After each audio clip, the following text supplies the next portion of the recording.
26-এ রেলপথে বাংলাকে নতুন উপহার দেওয়া হলো। দেশের প্রথম বন্দে ভারত স্লিপার ট্রেন পেল বাংলা।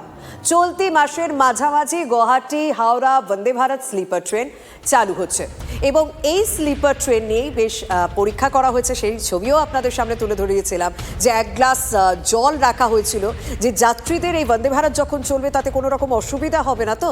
এবং যে পুরো জার্নি, সেই জার্নিতে যতই ঝাঁকুনি হোক গ্লাসের জল ছলকে পড়েনি, সেটাই কিন্তু কেন্দ্রের তরফ থেকে এক্স হ্যান্ডেলে পোস্ট করা হয়েছিল।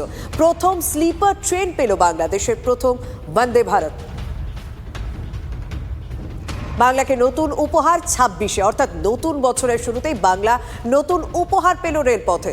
দেশের প্রথম বন্দে ভারত স্লিপার ট্রেন পেয়েছি আমরা। চলতি মাসের মাঝামাঝি গুয়াহাটি থেকে হাওড়া যথেষ্ট ব্যস্ততম রুট এবং এই রুটে যথেষ্ট ট্রেনের একটা চাহিদাও থাকে এবং সেই রুটে বন্দে ভারত আসা মানেই যারা পর্যটক রয়েছেন বা যারা প্রায়শই নিত্য যাতায়াত করেন তাদের অনেকটা সুবিধা হলো। বন্দে ভারত স্লিপার ট্রেন চালু হচ্ছে।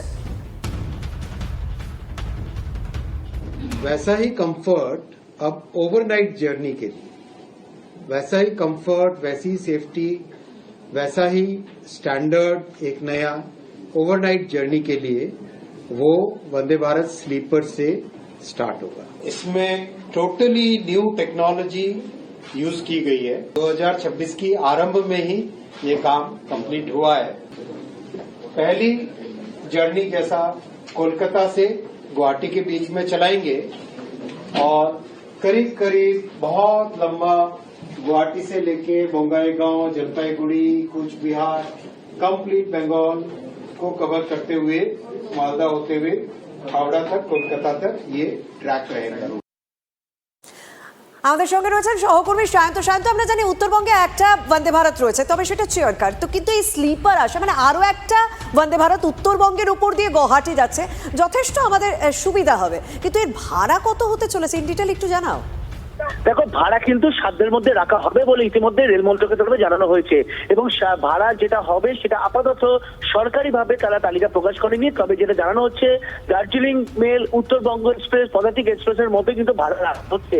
তার থেকে সামান্য হয়তো হেরফের হতে পারে, কিন্তু নিউ টেকনোলজি বা যেভাবে আধুনিক এই ব্যবস্থা করা হচ্ছে বন্দে ভারত স্লিপারের জন্য, সেটা কিন্তু অন্যান্য ট্রেনকে রীতিমতো মাত করে দেবে, এমনই জানানো হচ্ছে রেল মন্ত্রকের তরফে। তবে আরো একটি গুরুত্বপূর্ণ বিষয় বলে রাখি, যেটা হচ্ছে রেল দুর্ঘটনার যে কবচ প্রক্রিয়া, এই কবচ প্রক্রিয়া কিন্তু সম্পূর্ণভাবে ইনস্টল থাকছে এই বন্দে ভারত স্লিপারে, যাতে কোনো রকম দুর্ঘটনার মধ্যে না পড়ে।